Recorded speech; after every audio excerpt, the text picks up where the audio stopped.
Bueno, saludos mis hermanos, como habíamos prometido, qué bueno poder compartir con ustedes en el día de hoy y tener esta experiencia de compartir con el senador Marco Rubio, el senador de la Florida, y siempre un placer que él nos pueda acompañar y que cada vez que le pedimos una entrevista, él siempre está disponible para nuestras cámaras y para compartir con ustedes. Realmente una gran bendición. Así que no quiero perder mucho tiempo, quiero ir muy rápido a lo que vinimos en el día de hoy. Senador, muchas gracias siempre por estar para nosotros y qué bueno que nos acompañe en el día de hoy. ¿Cómo se encuentra?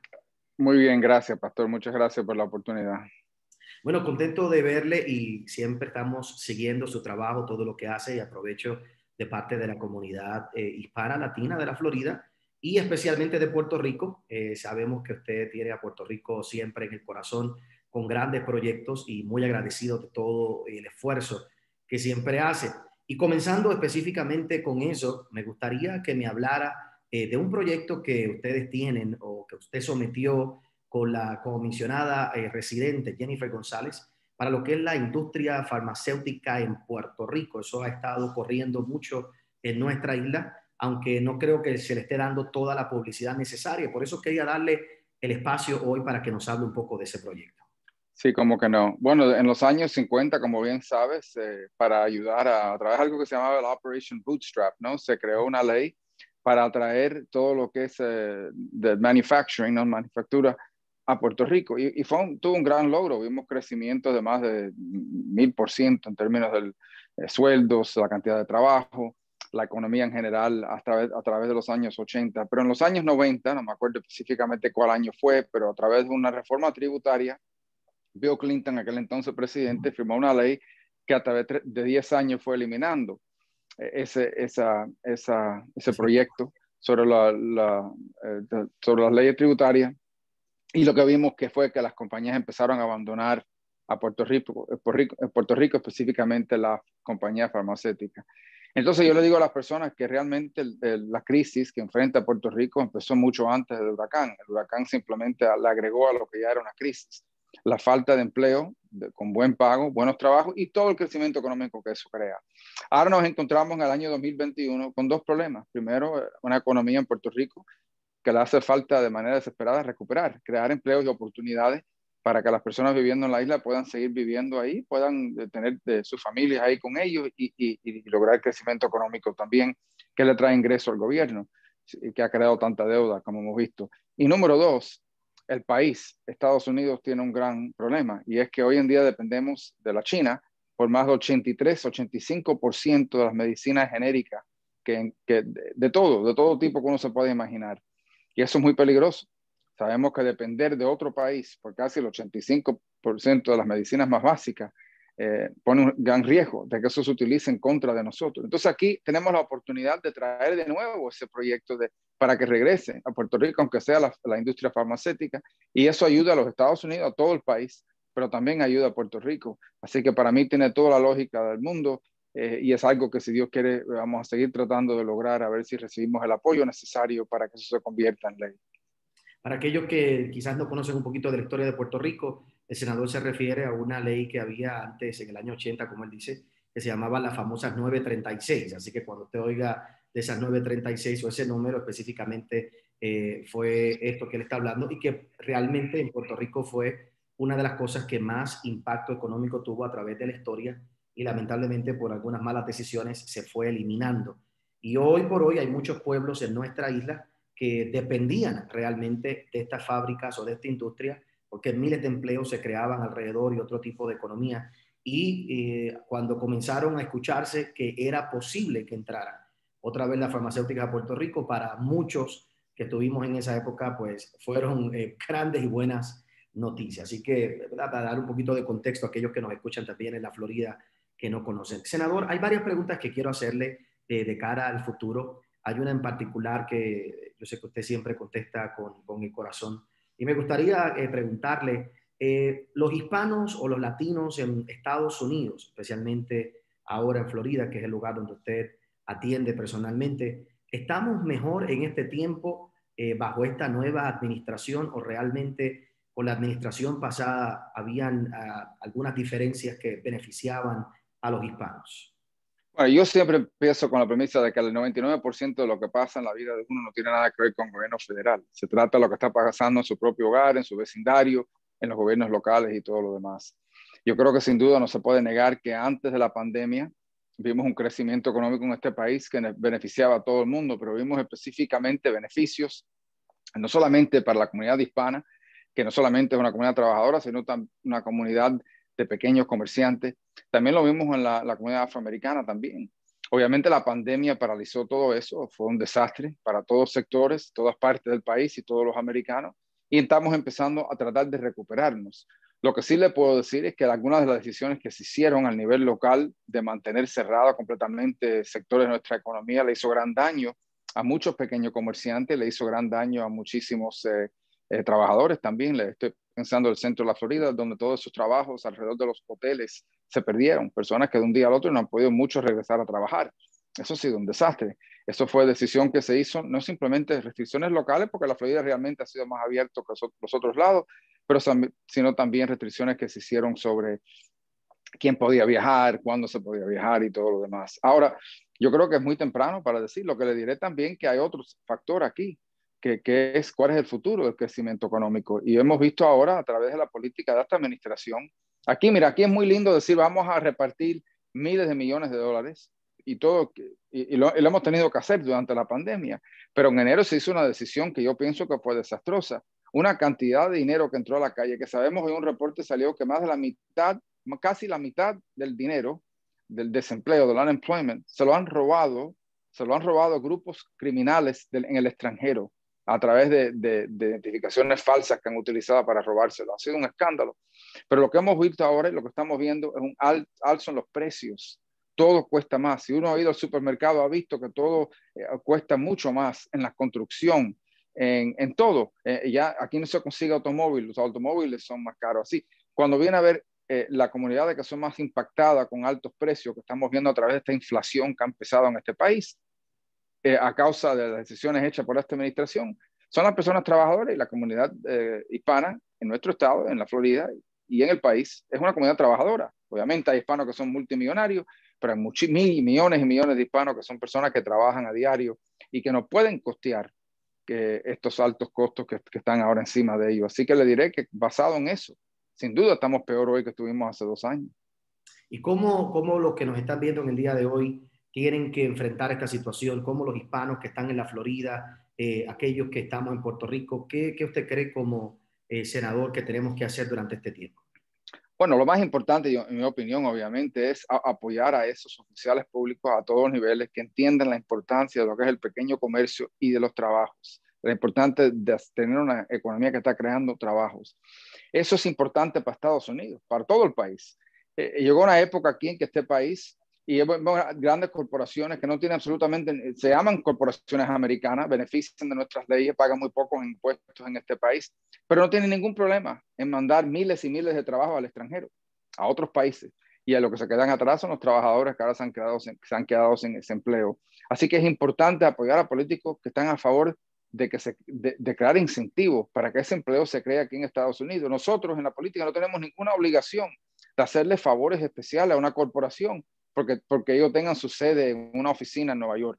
Lo importante no es eso, lo importante es una compañía que está creando empleos y oportunidad para americanos, para nosotros que vivimos en este país, a la misma vez que también están actuando de una manera que es en el interés de Estados Unidos. Porque aquí tenemos compañías, por ejemplo, grandes industrias que están de inversión, que están invirtiendo dinero en compañías militares chinas, invirtiendo dinero del retiro de americanos en compañías chinas que están utilizando ese dinero para desarrollar su propia capacidad militar. Así que para mí es importante tener políticos que entiendan que el capitalismo es mejor que el socialismo, pero que el mercado bajo el capitalismo existe para servir al pueblo, no el pueblo para servir al mercado. Es bien interesante porque mientras usted me responde, hay una frase que usted dice y que lo veo muy consistente en usted a través de los tiempos. Y sé que durante la pandemia estuvo muy involucrado en promover los pequeños negocios y estuvo haciendo un sinnúmero de iniciativas para específicamente ayudar a los pequeños negocios. Si usted me pudiera hablar un poquito acerca de eso que se hizo durante la pandemia bajo también su propio esfuerzo y que realmente tuvo un gran impacto me gustaría para que la gente sepa, porque a veces la gente no se da cuenta de lo que, ¿verdad?, personas como usted hacen y que realmente tiene un impacto real en la economía personal de muchas personas. Mira, durante la pandemia, la Cámara no estaba aquí trabajando, el Senado regresó y a través de 15 días tuvimos que unirnos, republicanos y demócratas, y crear una respuesta a esa pandemia. Y yo creo que uno de los logros que más orgullo me da es lo que hicimos durante esas 2 semanas aquí trabajando con mis colegas. Nosotros en mi oficina, yo fui presidente del Comité de Pequeños Comercios, escribimos y convertimos en ley un nuevo proyecto que jamás había existido en la historia de este país. Se llamaba PPP o se llama PPP, the Paycheck Protection Plan. Incluso yo le puse ese nombre. Ese nombre lo escogí yo también porque la clave de ese plan no era simplemente ayudar a pequeños comercios, sino mantener a los empleados en sus trabajos. Ese dinero era para pagarle los sueldos. Se pasó esa ley, se implementó, como todo programa de esa magnitud, tuvo sus problemas, pero en gran parte fue uno de los logros fueron los logros más grandes en la historia moderna del gobierno federal. En la Florida solamente, más de 500,000 de pequeños comercios beneficiaron de ese programa y hoy en día existen porque esos fondos fueron disponibles. Y millones de trabajos y sueldos que se pagaron. Y mi teoría desde un principio, porque al principio muchos resistieron, ¿cómo vamos a dar dinero para que le paguen? Yo dije, mira, es muy fácil. O vamos a tener que darle dinero a los estados a través de un cheque de unemployment, o vamos a mantener a las personas empleadas aunque no estén trabajando. Y para muchas personas eso fue difícil aceptar. Muchos conservadores que decían eso es dinero del gobierno. No había opción, porque lo que íbamos a tener aquí es un desastre total. Y estamos viéndolo hoy en día, que esas compañías que tuvieron que despedir a personas ahora tienen problema traerlos de nuevo a trabajar. Se han mudado, han entrado en una industria o simplemente todavía están recibiendo la ayuda y no quieren regresar hasta que esa ayuda se termine.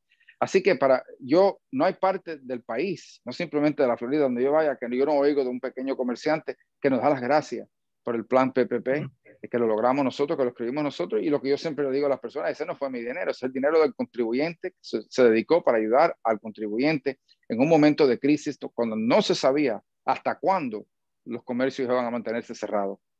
Bueno, yo puedo decir que nosotros en Puerto Rico pudimos accesar a esos fondos también. Y por Correcto. ejemplo, nuestro colegio, un colegio que tenemos con unos 400 estudiantes, unos 47, 50 empleados, pudimos subsistir durante ese tiempo gracias a esa ayuda en particular y ninguno de nuestros empleados tuvo que ser despedido. Mantenemos casi exactamente la misma matrícula de empleados y muchos, ¿verdad?, están sumamente agradecidos por un proyecto como ese. En Puerto Rico vimos el beneficio y me pareció una iniciativa muy interesante porque en realidad era facilitarle a través de aquellos que realmente están haciendo la diferencia día a día al pequeño comerciante, manteniendo ese grupo de personas que están allí con ellos trabajando durante este tiempo, era darle un espacio seguro y tranquilo. Así que muy agradecido y sé que usted fue uno de los proponientes muy fuertes de este proyecto y que estuvo ahí al tanto de todo lo que estaba pasando, realmente promoviendo este gran proyecto. Tengo unas 2 preguntas más. Ajá,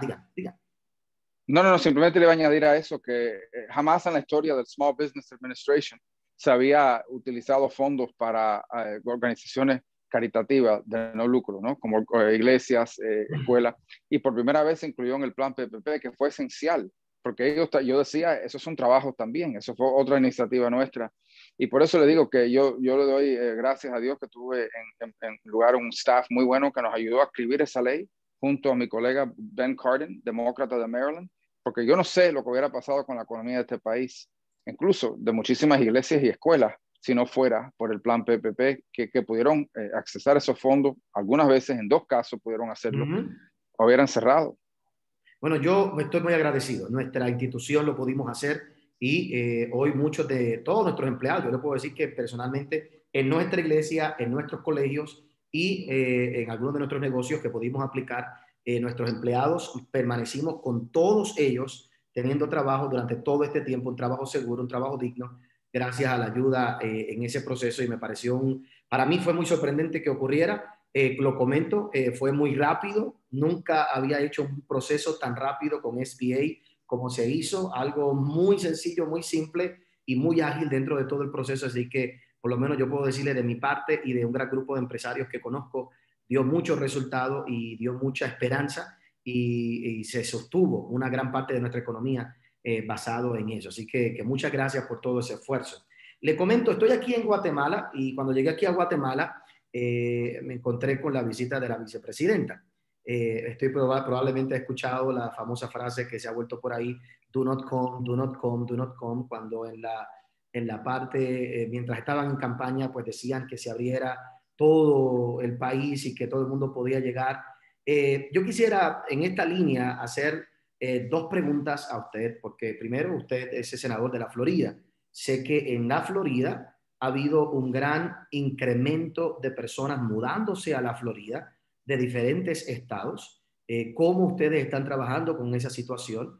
Y también en esta misma línea, ¿cómo usted ve la crisis fronteriza? ¿Cómo usted ve este momento, en este tiempo, lo que estamos viviendo? Y unas expresiones hoy como de Kamala, que antes parecían ser muy abiertos a recibir a todo el mundo y ahora es simplemente no vengas acá. ¿Cómo usted ve estas dos situaciones? Sí, primero, en la primera le diré que lo que está pasando en Florida son dos cosas. Primero, personas que ya se van a mudar a la Florida, se van a retirar en 3 años, 4 años, que decidieron anticiparlo o adelantarlo. Y segundo, son personas viviendo en lugares como California, que realmente la Florida no era un lugar donde veíamos personas de California, y Nueva York y otros estados donde los gobiernos locales y estatales cometieron gran errores. Hablando de lugares donde hay altos impuestos, alto crimen, y cerraron la economía, los niños no podían regresar a la escuela, tenían paralizado todo lo que era el comercio, y la gente decía, yo voy a mudarme a un estado que esté funcionando. Y se le criticó mucho a la Florida, se le criticó mucho a nuestro gobernador cuando hizo esas decisiones. Incluso había muchos diciendo que iban a morir millones y que iba a ser un desastre, y estaban alabando al gobernador de Nueva York y al gobernador de California. Y por esa razón vemos a las personas mudándose. Yo creo simplemente porque han decidido que la calidad de vida y el costo es mejor, y costo de vida más bajo en la Florida que en los estados donde vivían antes. Esa es la razón. Ahora, En lo que pasó con la... le pregunto con eso, ¿no le ocupa a usted como senador republicano que estas personas de un partido, de un lugar por lo general demócrata, se muden?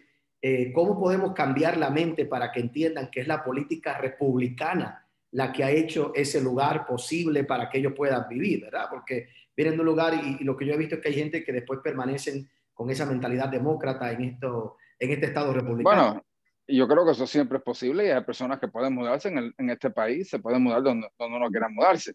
Lo que yo creo que sería importante decir es que no vamos a hacer en la Florida las cosas que causó que ustedes abandonaran de donde vienen. Es decir, porque vamos a traer la política. Si te mudas de Nueva York por altos impuestos, porque vamos a traer eso a la Florida. Y yo realmente, mi opinión personal es que la enorme mayoría de personas que se están mudando comparten ese pensamiento, saben claramente la razón por la cual Florida, porque aquí hoy en día todo se ha politizado. Así que yo creo que el que se esté mudando a Florida sabe claramente de quién vienen las políticas de la Florida, y han hecho la decisión de mudarse a la Florida por eso. Y yo no creo que se están mudando a la Florida para ahora convertir a Florida en California, Nueva York, porque por eso abandonaron esos lugares. Veremos, ¿no? Ahora vienen elecciones en los años, veremos cómo se va pronunciando, pero hasta ahora yo no he visto indicación de que eso sea realmente lo que esté pasando, pero siempre es importante ¿no? Intercambiar con el votante y con los contribuyentes que viven en la Florida para que entiendan qué es lo que representamos nosotros y qué es lo que vamos a hacer. Con la crisis fronteriza que usted piensa de lo que está pasando en Sí.